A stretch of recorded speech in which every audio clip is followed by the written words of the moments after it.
Ó Mãe Santíssima, intercedei por nós para que possamos bem compreender os ensinamentos de vosso Divino Filho, nosso Senhor e Salvador Jesus Cristo, e as explicações dos pais da Igreja. Ó Virgem Imaculada, ofereço-vos este trabalho e peço que abençoais aqueles que o ouvirem, e que seja para a maior honra e glória de Deus. Amém. Senhor onipotente, purificai o meu coração e os meus lábios. Vós, que purificastes os lábios do profeta Isaías com carvão em brasa, e dignai-vos, por tal modo, purificar-me com a vossa misericórdia, para que possa dignamente anunciar o vosso santo Evangelho. Por Jesus Cristo nosso Senhor. Amém. Senhor, abençoai-me. Que o Senhor resida no meu coração e nos meus lábios, para que anuncie digna e convenientemente o seu Evangelho. Amém. Evangelho de Nosso Senhor Jesus Cristo, segundo São Mateus. Miséria das multidões. Jesus percorria todas as cidades e povoados, ensinando em suas sinagogas e pregando o Evangelho do Reino, enquanto curava toda sorte de doenças e enfermidades. Ao ver a multidão, teve compaixão dela, porque estava cansada e abatida como ovelhas sem pastor. Então disse aos seus discípulos: A messe é grande, mas poucos os operários. Pedi, pois, ao Senhor da colheita operários para a sua messe. Missão dos 12. Chamou os 12 discípulos e deu-lhes autoridade de expulsar os espíritos impuros e de curar toda sorte de males e enfermidades.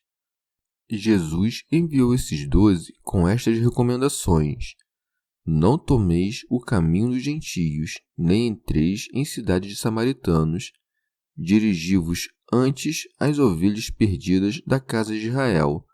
Dirigindo-vos a elas, proclamai que o reino dos céus está próximo. Dai de graça o que de graça recebestes. Comentários dos Pais da Igreja. São João Crisóstomo. O Senhor quis imediatamente responder com suas ações a esta acusação dos fariseus. É pelo príncipe dos demônios que ele expulsa os demônios, pois, quando o demônio é ultrajado, não se vinga fazendo um bem, mas prejudicando quem o desonrou. O Senhor faz o contrário. Além de não punir as injúrias e os ultrajes e de não repreender seus autores, ele os beneficia. Por isso segue.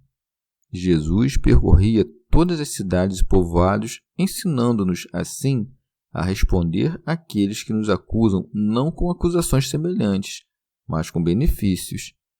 Aquele que, vítima de uma acusação, deixa de fazer o bem, mostra que agia apenas para atrair os louvores dos homens. Se, ao contrário, é por Deus que fazeis o bem, o que eles vos fizerem não modificará vossos benefícios, e vossa recompensa será maior. São Jerônimo. Vede que ele prega o Evangelho tanto nas aldeias, nas cidades e nos povoados, ou seja, aos pequenos e aos grandes, porque não considera o poder dos nobres e só visa a salvação dos que nele creem. Em seguida, é dito que ensinava nas suas sinagogas, realizando assim a obra que lhe havia sido confiada pelo Pai, e saciando a fome que tinha de salvar os infiéis com sua palavra. Ensinava nas sinagogas o Evangelho do Reino, como é dito, ensinando em suas sinagogas e pregando o Evangelho do Reino. Remígio de Auxerre. Do reino equivale a de Deus, pois quando se anunciam bens temporais, não se trata do Evangelho. Por isso, não se dá esse nome à lei, pois ela não prometia bens celestes aos que a observavam, mas terrenos. São Jerônimo. Depois de pregar e ensinar, curava todas as doenças e todas as enfermidades, a fim de persuadir com as obras os que não tinha convencido com a palavra. Por isso segue-se, enquanto curava toda sorte de doenças e enfermidades, o que é dito literalmente, pois para ele nada é impossível. Comentário de São Tomás de Aquino em forma de glosa. Chama de doença os padecimentos duradouros, de enfermidade os leves. Remígio de Auxerre. Observem que curava interiormente a alma daqueles cujo corpo curava exteriormente, o que nenhum outro pode fazer por suas próprias forças, mas somente pela graça de Deus. São João Crisóstomo. Porém, a bondade de Cristo não para aí, mas, manifestando sua providência para com eles, abre-lhes as entranhas de sua misericórdia, por isso segue-se. Ao ver a multidão, teve compaixão dela. Remígio de Auxerre. Assim, Cristo mostra-se como um bom pastor e não como um mercenário. Esta é a razão por que se compadecia delas, porque estava cansada e abatida como ovelhas sem pastor, pois eram maltratadas pelos demônios e pelas diversas enfermidades e doenças que padeciam. Rábano Mauro. Ou então estavam fatigadas pelos diversos erros e abatidas, isto é, entorpecidas e sem forças para se levantar, e embora tivessem pastores, era como se não estivessem. São João Crisóstomo. Essa acusação visa os príncipes dos judeus, que eram os pastores existentes, que se comportavam como lobos, não apenas porque não corrigiam a multidão, mas também porque a prejudicava em seu próprio proveito. A multidão, então, admirava-se e dizia: nunca se viu coisa semelhante em Israel, enquanto eles diziam ao contrário: é pelo príncipe dos demônios que ele expulsa os demônios. Remígio de Auxerre. A partir do momento em que o Filho de Deus olhou do céu para a terra, a fim de ouvir os lamentos dos que estavam cativos, a messe, que já era grande, cresceu ainda mais, pois, se o autor da salvação dos homens não tivesse posto seus olhos sobre a terra, eles não teriam chegado à fé. Por isso, diz ele a seus discípulos: a messe é grande, mas poucos os operários. Comentário de São Tomás de Aquino em forma de glosa. A messe são todos aqueles homens que podem ser colhidos pelos pregadores, separados da massa dos homens perdidos, como se separam as sementes da palha, a fim de colocá-las nos celeiros. São Jerônimo. A messe grande significa a multidão dos povos e os poucos operários, a escassez de mestres. Remígio de Auxerre. O número de apóstolos era de fato muito pequeno em comparação com as vastas messes. Ora, o Senhor exorta seus pregadores, isto é, os apóstolos e seus sucessores, a que peçam todos os dias que o seu número cresça.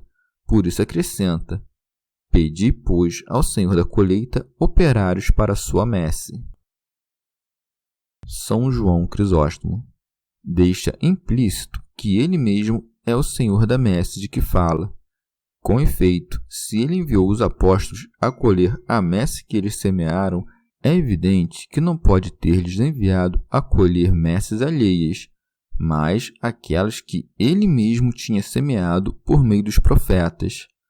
Mas, como os operários eram os 12 apóstolos, diz-lhes: pedi, pois, ao Senhor da colheita operários para a sua colheita. Ele, porém, não lhes acrescenta ninguém, multiplica, entretanto, não o seu número, mas o poder que lhes deu. Remígio de Auxerre. Ou então aumentou-os quando designou outros 72, ou quando o Espírito Santo desceu sobre os fiéis e formou uma multidão de pregadores.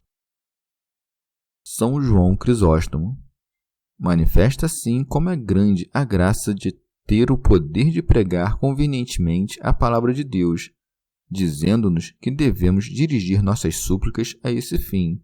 Suas palavras recordam-nos o que disse João sobre a eira, a pá, a palha e o trigo.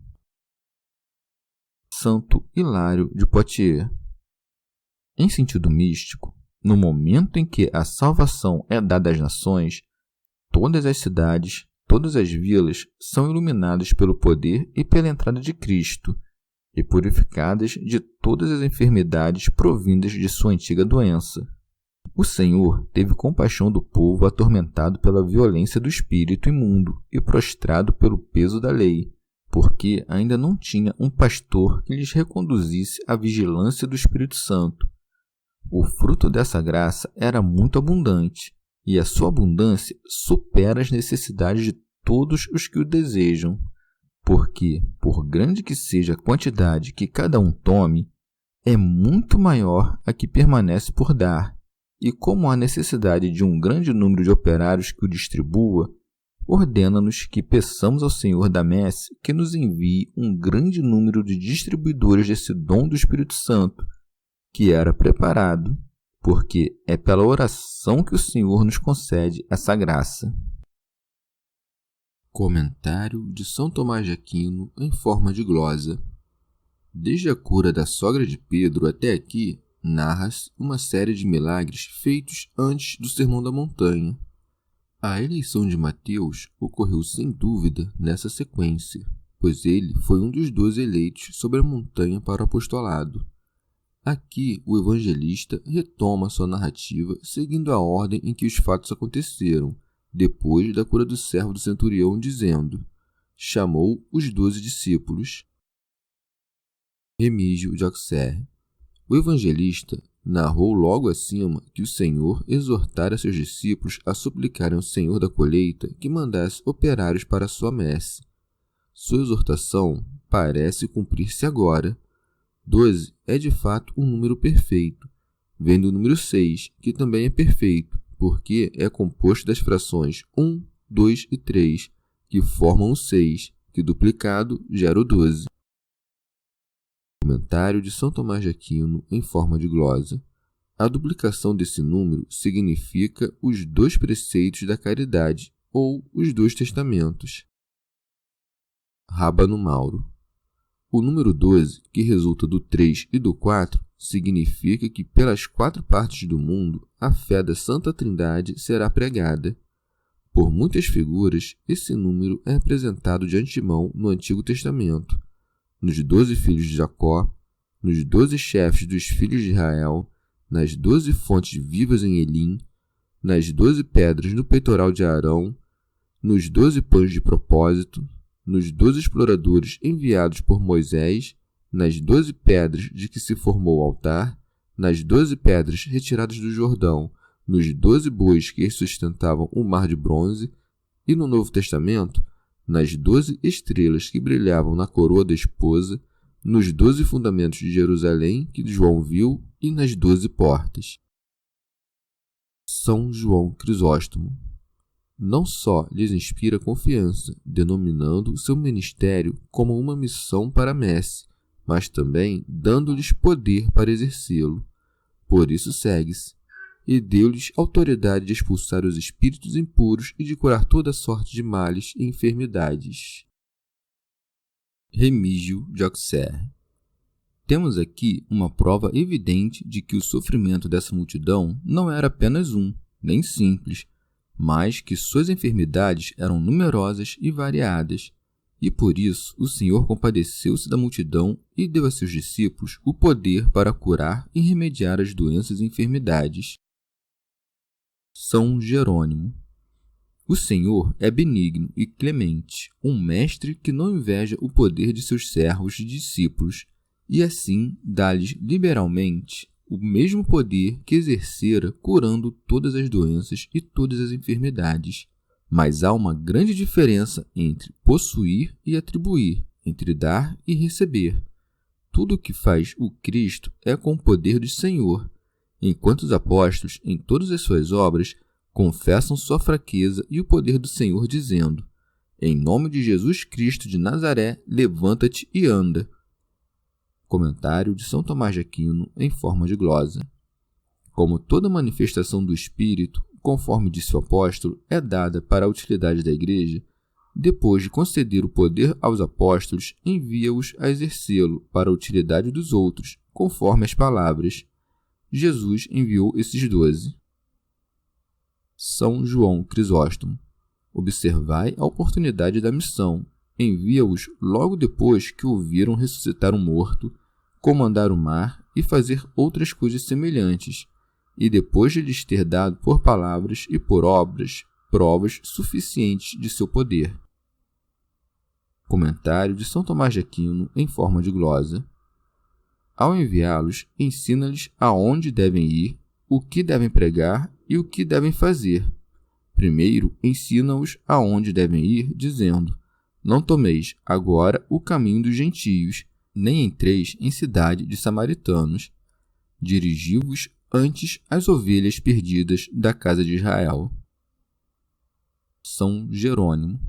Esse preceito não é contrário ao que lhes dá mais tarde, e depois ensinai todas as gentes. Pois o primeiro foi dado antes, e o segundo depois da ressurreição. Convinha que o advento de Cristo fosse anunciado primeiro aos judeus, a fim de que não tivessem desculpas por tê-lo rejeitado, dizendo que o Senhor enviara seus apóstolos para os samaritanos e os gentios.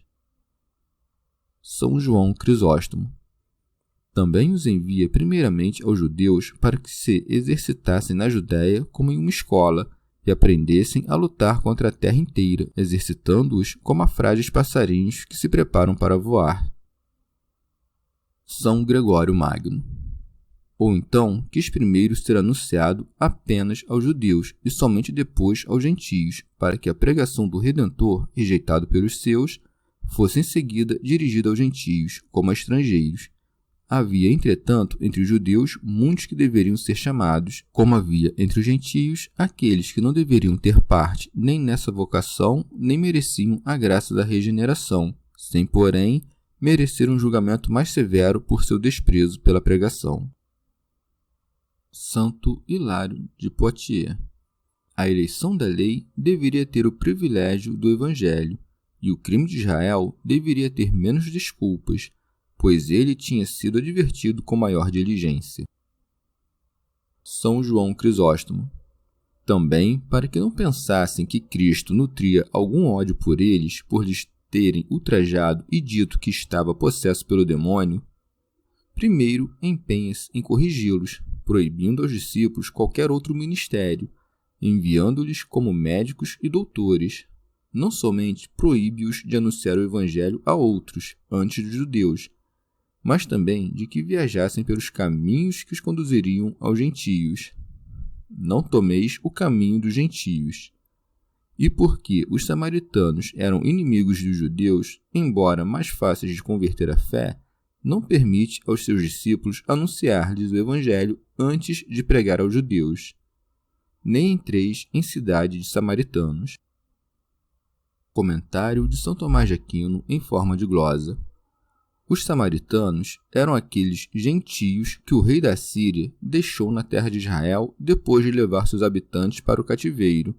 Sob a pressão dos perigos a que foram expostos, converteram-se ao judaísmo, circuncidaram-se e admitiram os 5 livros de Moisés, e rejeitaram com horror todo o resto. Por isso, os judeus não se misturavam com eles. São João Crisóstomo. Impedindo seus discípulos de ir aos samaritanos e enviando-os aos filhos de Israel, que chama de ovelhas que perecem, e não de ovelhas que se separaram, busca, assim, por todos os meios, perdoá-los e atrair seus corações. Santo Hilário de Poitiers. Embora os tenha chamado de ovelhas, eles, como lobos e víboras, atacaram Cristo com suas línguas e mordidas. São Jerônimo. Em sentido metafórico, ordena-nos a nós que usamos o nome de cristãos que não sigamos o caminho dos gentios, nem os erros dos heréticos, de modo que separemos também nossa vida daqueles de que estamos separados pela religião. Comentário de São Tomás de Aquino em forma de glosa. Depois de os ter ensinado aonde ir, diz o que devem pregar. Dirigindo-vos a elas, proclamai que o reino dos céus está próximo. Rábano Mauro. Aqui diz que se aproxima o reino dos céus pela fé que nos é dada pelo Criador invisível, não por um movimento dos elementos visíveis. Com razão, chamam-se santos do céu os que possuem a Deus pela fé e são amados pela caridade. São João Crisóstomo. Vede a grandeza do mistério, vede a dignidade dos apóstolos. Não lhes ordena que anunciem coisas sensíveis, como a Moisés e aos profetas, mas coisas novas e inesperadas. Estes anunciaram bens terrestres, os apóstolos anunciam o reino dos céus e todos os bens que ele contém. São Gregório Magno. Cristo atrelou milagres aos santos pregadores, para que essa virtude desse crédito às palavras e que uma pregação nova fosse acompanhada de obras novas. Por isso segue-se: curai os doentes, ressuscitai os mortos, purificai os leprosos, expulsai os demônios. São Jerônimo. Para que se acreditasse naqueles homens rústicos, sem ciência, iletrados, sem eloquência, que prometiam o reino dos céus, foi-lhes dado o poder de fazer milagres, a fim de que a grandeza dos sinais fosse uma prova da grandeza das promessas. Santo Hilário de Poitiers. O Senhor comunica todo o seu poder e toda a sua virtude aos apóstolos, a fim de que aqueles que tinham sido criados à imagem de Adão e à semelhança de Deus recebessem agora uma semelhança perfeita com Cristo e pudessem curar com essa participação no poder do Senhor todos os males que o instinto de Satanás havia introduzido no corpo de Adão. São Gregório Magno. Esses milagres foram necessários no princípio da Igreja, a fim de que a fé dos crentes crescesse, deveria ser alimentada com milagres. São João Crisóstomo. Depois, porém, pararam de ocorrer, quando a reverência pela fé se alastrou por todos os lugares. Se ocorreram depois, foram poucos e raros. Deus costuma fazer esses prodígios quando o mal chega ao seu extremo. É então que faz ver seu poder. São Gregório Magno. Entretanto, a Igreja faz todos os dias espiritualmente o que então faziam os apóstolos corporalmente. E esses milagres são maiores, porque restituem a vida não aos corpos, mas às almas. Remígio de Auxerre. Esses enfermos são os indolentes, que não têm forças para viver bem. Os leprosos são os cobertos da impureza das obras e dos deleites carnais. Os mortos são os que fazem as obras da morte. Os endemoniados, aqueles que estão sujeitos ao poder do diabo. São Jerônimo.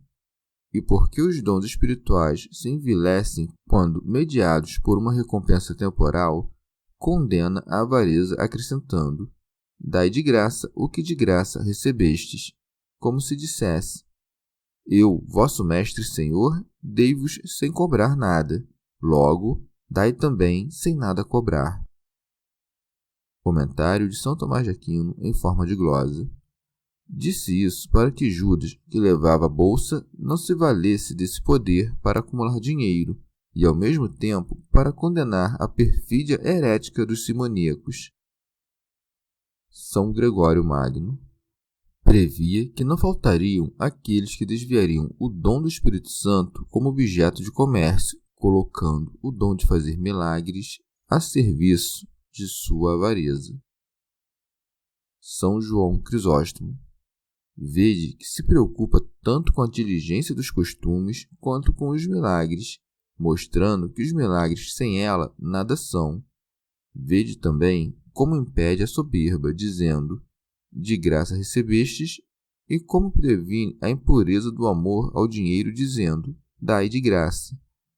Ou, para que vissem que não são os autores dos benefícios, diz: de graça recebestes, como se dissesse: não dais nada que vos pertença, não recebestes nem como recompensa, nem como preço do vosso trabalho.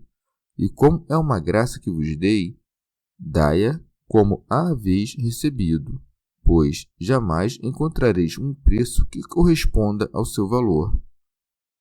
Chegamos ao fim de mais um dia de comentários da Catena Áurea. Muito obrigado por ficarem até aqui, que Nossa Senhora derrame suas graças sobre nós e até amanhã.